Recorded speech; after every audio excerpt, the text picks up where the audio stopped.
আচ্ছা, আপনার তো প্রথম পর্বে আপনার হাতের রেসিপি দেখে তো খুবই মুগ্ধ হয়েছি। এখন আমরা একটু পিছনে ফিরে যাব। আপনার কিছু কোশ্চেন আর কি, মিষ্টি মিষ্টি কোশ্চেন। তো আপনি রেডি তো? হ্যাঁ। ছোটবেলায় আপনার কোন স্মৃতিটা বেশি মনে পড়ে? আসলে ছোটবেলা তো অনেক স্মৃতি মনে পড়ে যায়। এর মধ্যে সবচেয়ে বেশি যে স্মৃতিটা মনে পড়ে সেটা হচ্ছে আমাদের গ্রামের বাড়ি যাওয়া।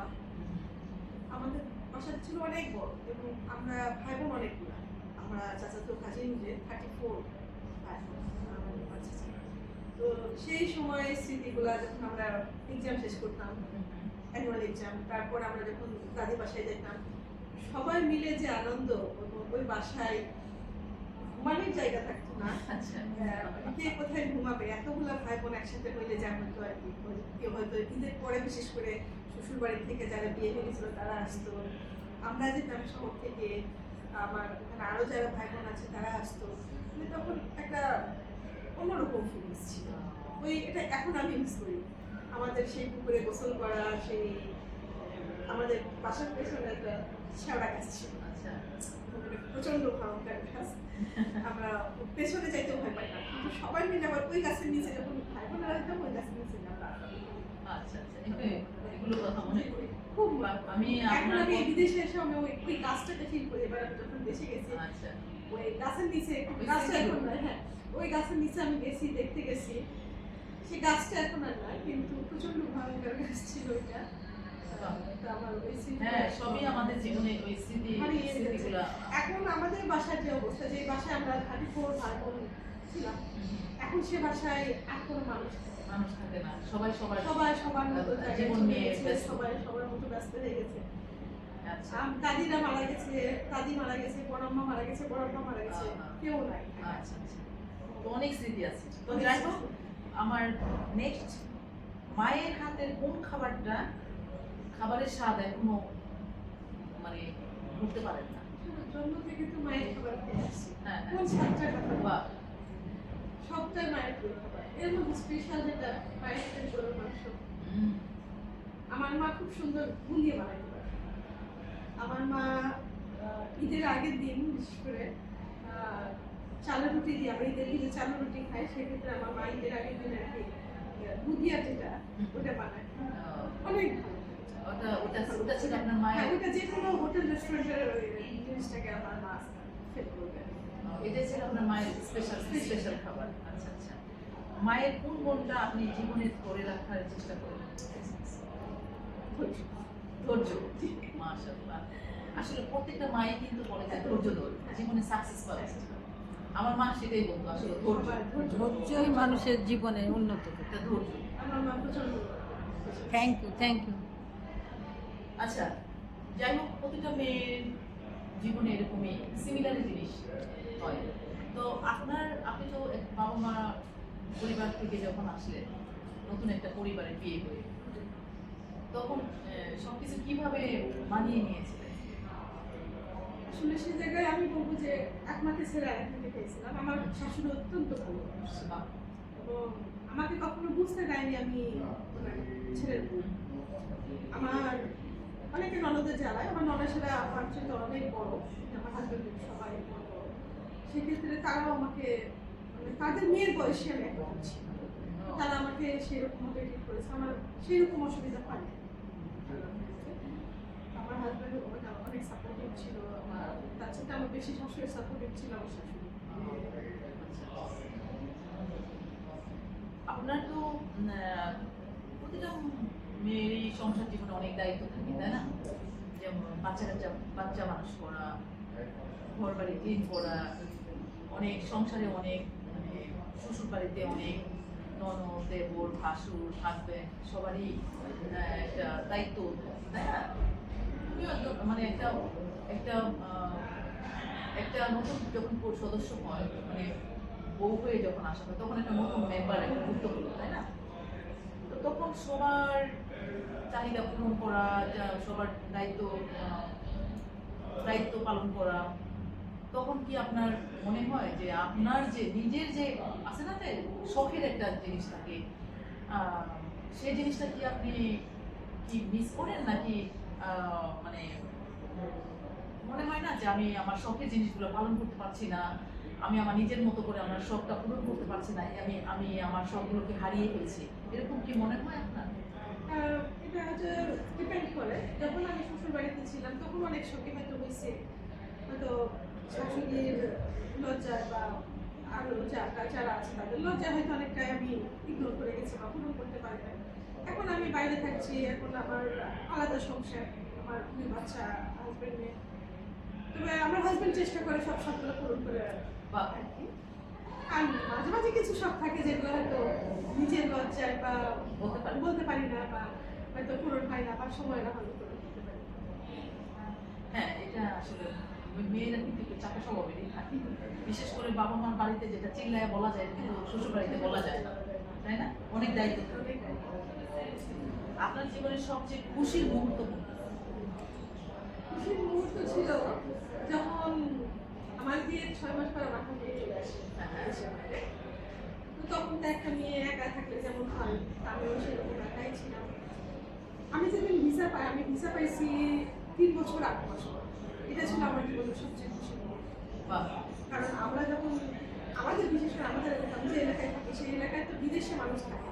আচ্ছা, তো সেই ক্ষেত্রে ওরা যখন 3 বছর হয়ে গেছে বিদেশে, আমরা বিয়ে দিই না, তো অনেকে আর কি জিজ্ঞেস করতো তো জামাই কোথায়, তো জামাই আসে না কেন। তো সেই ক্ষেত্রে আমি যখন ভিসা পাইছি তখন আমার একটা খুশি হয়েছিল যে না, এখন আমি আমার জামাইয়ের কাছে যাবো, এখন আর কারো সংসার করবো। ভবিষ্যতে কি হতে চান?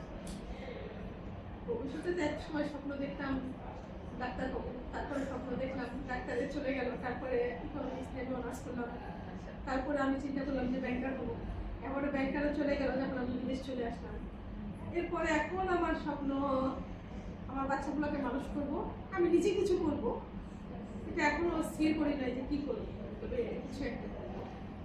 আমার আমার খুব করতে ভালো লাগে, যদি কোনো সুযোগ পাই হয়তো বিজনেসটা করে রান করতে পারি। হ্যাঁ, আমিও বলি আপনার তো রান্নার শুধু খালি আজকের যে রেসিপিটা দিয়ে যে আমি তার রান্না সম্পর্কে জানি, কিন্তু ফজিলার হাতের রান্না অনেক মজা। বিরিয়ানি খুব হ্যাঁ, সুন্দর অনেক রান্না করে। মজা, বিরিয়ানি, তারপরে পোলাও। রোস্ট, অনেক রকমের খাবার খেয়েছি। হ্যাঁ। তো তারপরে যেমন গরুর মাংস। গরুর মাংস, তারপরে কি স্ন্যাক্স টাইপের খাবার, হ্যাঁ, মনি তো একদিন বললো স্যান্ডউইচ, যে পাস্তা, গরুর মাংসের এগুলো অনেক মজা হ্যাঁ। হয়। তো দর্শক, আপনারা আপনাদের যদি কোনো খাবার লাগে তাহলে আমাদের সাথে যোগাযোগ করবেন, তাহলে বুঝতে পারবেন যে ফজিলার রান্না কতটুকু মজা। তো নিজের নিজের গল্প বলছেন, আপনার কেমন লাগছে এই ক্যামেরার সামনে? তো অনেক ভালো লাগছে, যেহেতু অনেক কথাই হয়তো বলা যায় না, স্মৃতিচারণ করতে বলা যায় না, সুযোগ না পেলে তো বলা যায় না, কিন্তু মাঝে মাঝে যখন চিন্তা করি যে আমার এরকম একটা শৈশব ছিল, এরকম একটা কৈশোর ছিল, আমার এরকম একটা যৌবন ছিল, এখন আমি এইরকম, আমার অনেক ভালো লাগছে। খুব ভালো লাগে ক্যামেরার সামনে নিয়ে। সাধারণত বান্ধবীরা মিলে গল্প করা, প্রতিবেশীর সাথে গল্প করা, সেটা এটা কিন্তু সেটা অন্যরকম। হ্যাঁ, এটা একটা ক্যামেরার সামনে জীবনের প্ল্যাটফর্ম। গল্প আমি যখন বলি তখন আমার ক্লোজ ফ্রেন্ড ছিল, যার সঙ্গে আমি মন খুলে কথা বলতে পারতাম আর কি। তো আল্লাহ তাকে নিয়ে গেছে, চলে গেছে, কিন্তু আমি ওর সঙ্গে আর কি আমার সমস্ত দুঃখ কষ্ট বলতে পারতাম। আচ্ছা, সবচেয়ে কি যে স্বামীর কাছ থেকে কেমন সাপোর্ট পান আপনি? আলহামদুলিল্লাহ, আমার স্বামী অনেক support করে আমাকে, যে কোনো বিষয় আমাকে না করে। না করে না। আমাকে বলে যে তুমি তোমার ভালোটা তুমি ভালোবাসো, আচ্ছা, আচ্ছা। তুমি যেটা মনে করো ভালো, তুমি সেটা করো। দেখুন, আপনার হাজবেন্ড, আপনি তো অনেক লাকি জি, যে আপনার হাতের গুণও আছে, আপনার হাতের গুণ দিয়ে আমার মনে হয় আপনার হাজবেন্ডকে বশ করেছে। আমার হাজবেন্ড আমার কখনো গুণের প্রশংসা করে না। করে না, এটা ঠিক। হাজবেন্ডের এটা প্রশংসা কখনো আমার সামনে কখনো বলে মানে না। প্রশংসা করে তবে আমি শুনতে পাই, হ্যাঁ। বাইরে করে, বাইরে কিন্তু করে। আমার সামনে কখনো সে ওই সাপোর্ট করে তাহলে না। আজকে থেকে ভাইজান, আজকে থেকে কিন্তু ফজিলা, আপনার ওয়াইফ ফজিলাতুন নেসা, ওর খাবার খেয়ে কিন্তু প্রশংসা করতেই হবে, তার মানে আসে আরো ভালো কিছু করতে পারবে।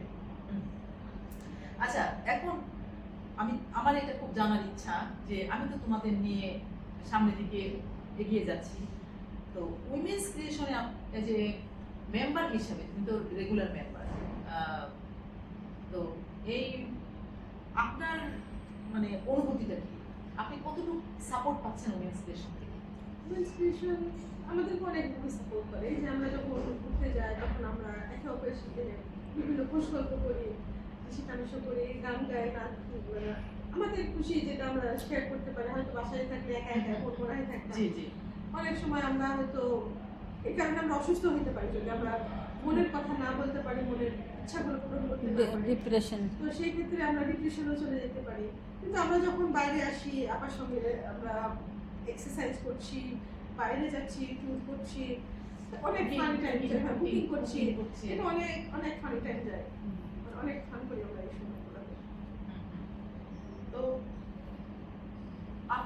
আপনি কতটুকু মানে ব্যক্তিগতভাবে আপনি আগে কেমন ছিলেন, এখন কেমন? আগে যে আমি বললাম যে আমি অনেক শাই ছিলাম, আমার ফ্যামিলিও যায় না, লজ্জা লাগে। আমি সহজে কারোর সাথে কথা বলতে পারতাম না, সবার কাছে বুঝতে পারতাম না। তো এখন আল্লাহর রহমতে আমি অনেকটাই কাটিয়ে উঠছি। আমি এখানে আসছি, এখানে সবার সাথে আমি কথা বলি, আলহামদুলিল্লাহ আমার এখন ভালো লাগে। আমি যখন ফ্রান্সে ছিলাম তখন আমার কথা বলার জন্য এত মানুষ ছিল না। আমি তো আগে ফ্রান্সে ছিলাম, 6 ইয়ার্স ফ্রান্সে ছিলাম। তো ওই সময়গুলো আমার খুব কষ্ট হতো, কারণ আমার আশেপাশে কোনো ফ্যামিলি ছিল না, আমি একা একাই ছিলাম। আমার এক ফ্রেন্ড ছিল আলজেরিয়ান, তো তার সঙ্গে তো আমার সেই বাংলা ভাষায় আমি কথা বলতে পারতাম না, আমার মনের ভাবটাও সেভাবে প্রকাশ করতে পারতাম না। এখানে এসে আমার আপুর সাথে দেখা হয়েছে প্রায় আমি যতদিন আসছি 6 ইয়ার্স আপ। তো তারপর থেকে আমি আমার সাথে যাওয়া, এখন আমি এখানে অনেক অনেক ভালো আছি আলহামদুলিল্লাহ। তো আমার শেষ কোশ্চেন হলো, নিজের জন্য কোনো স্বপ্ন বা ইচ্ছা যা এখনো পূরণ হয়নি, কোনো স্বপ্ন কোনো ইচ্ছা এখনো পূরণ হয়নি?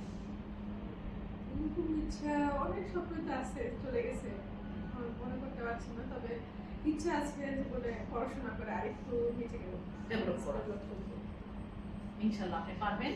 পারবা আপনার ইনশাআল্লাহ। আপনার আপনার যে ইচ্ছা, প্রতিভা, আপনার যে আগ্রহ, আমি দেখে আমি ভাবি যে আপনি একজন অন্যতম একজন মেম্বার। আপনি যদি একটু সময় দেন, অবশ্যই। আপনি তো বাংলাদেশে কি কতটুকু পড়াশোনা আমি করেন? ইকোনমিক্স অনার্স করে আসছি। বা তো ইকোনমিক্সে অনার্স করছেন, তাহলে তো আপনিই তো পারবেন। আরো আরো অনেক কিছু আরো বয়স কম আছে, সামনে আপনার বয়স এগোতে কম, পারবেন। আপনি আরো ভালো কিছু করতে পারবেন। আপনি এমনও হতে পারেন যে আপনি বড় একটা পজিশন আপনি মানে আমার নিজেকে আমাকে খুব সাপোর্ট করে, সে সবসময় বলে যে তুমি আরো পড়াশোনা করো, তোমার কাজ করা লাগবে, তুমি পড়াশোনা করো, তুমি Develop করো। নিজেকে ডেভেলপ করো। আচ্ছা, আচ্ছা। এটা তো হাজবেন্ড বলে, এই যে এই হাজবেন্ড যদি একটা নারীর জীবনে যদি সাপোর্টিভ করে, আর কিচ্ছু লাগে না খালা, আর কিচ্ছুই লাগে না। যে জীবনে সেই মেয়ে ভাগ্যবান যে হাজবেন্ড সবসময় পজিটিভ চিন্তা করে ওয়াইফের যে কিভাবে সে চলবে, তার সব তার সমস্ত কিছু যে তোমাকে যে দিতে সাপোর্ট করে। এটা কিন্তু এটা আমি জানি না কয়টা মেয়ের জীবনে হয়। তোমার জন্য দোয়া রইলো, তুমি যেন তোমাদের দাম্পত্য জীবন আর তোমাদের আর আল্লাহ যতদিন পৃথিবীতে বাঁচায় রাখে, যেন সুখে শান্তিতে যেন তোমার পরিবারটা আরো অনেক অনেক সামনের দিকে এগিয়ে যেতে পারে। আর তোমার তো দুইটা ছেলে, দুইটা ছেলে আমি দেখছি অনেক অনেক শান্ত, অনেক ভালো, ব্রিলিয়ান্ট, খুব শুদ্ধ ভাষা, খুব ভালো। মানে এই যে একটা দেশে জন্মগ্রহণ করে এত সুন্দর শুদ্ধভাবে কথা বলে, আমি খুব মানে ফজিলা তো খুব আমার শুদ্ধ খুব ভাষায় ভালো লাগে বিধায় না ওই একটা চিমটি দেয় যেন কিছু একটা বলে। আমি মাঝে মাঝে জিজ্ঞেস করি যে কি ব্যাপার, তোমার আম্মা কোথায়, এই কথাটাই বেশিরভাগ জিজ্ঞেস করি। সবাই ভালো তো? হ্যাঁ ভালো।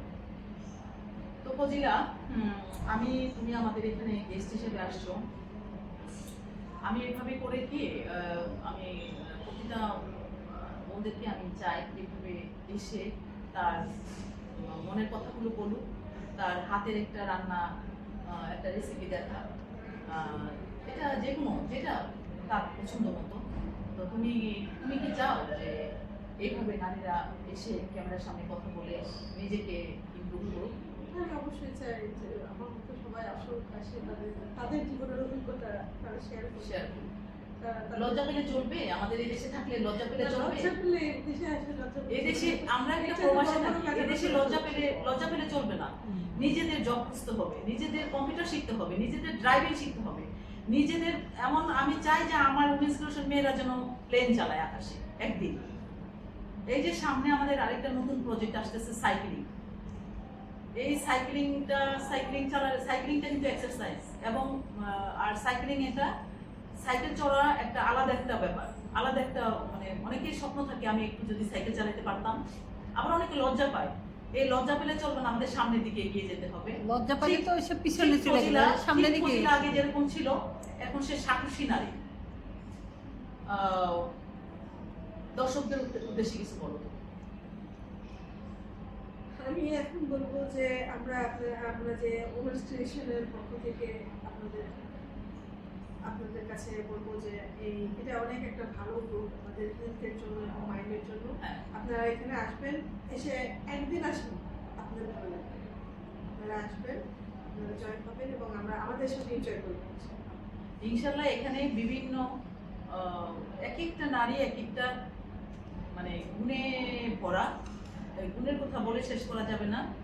তো আমাদের এখানে আসলে এক্সারসাইজ করবেন, ফ্যাশন ডিজাইন শিখবেন, সাইকেলিং করবেন, নতুন বন্ধু পাবেন, জীবনের গল্প বলবেন, কুকিং শিখবেন, হেলদি ইটিং কুকিং সেশন। আমি সবসময় একটা কথা বলি যে একটা মা যদি সুস্থ থাকে, একটা মা যদি শিক্ষিত থাকে, পুরো পরিবারটাই শিক্ষিত হয়, পুরো পৃথিবীটাই শিক্ষিত হয়।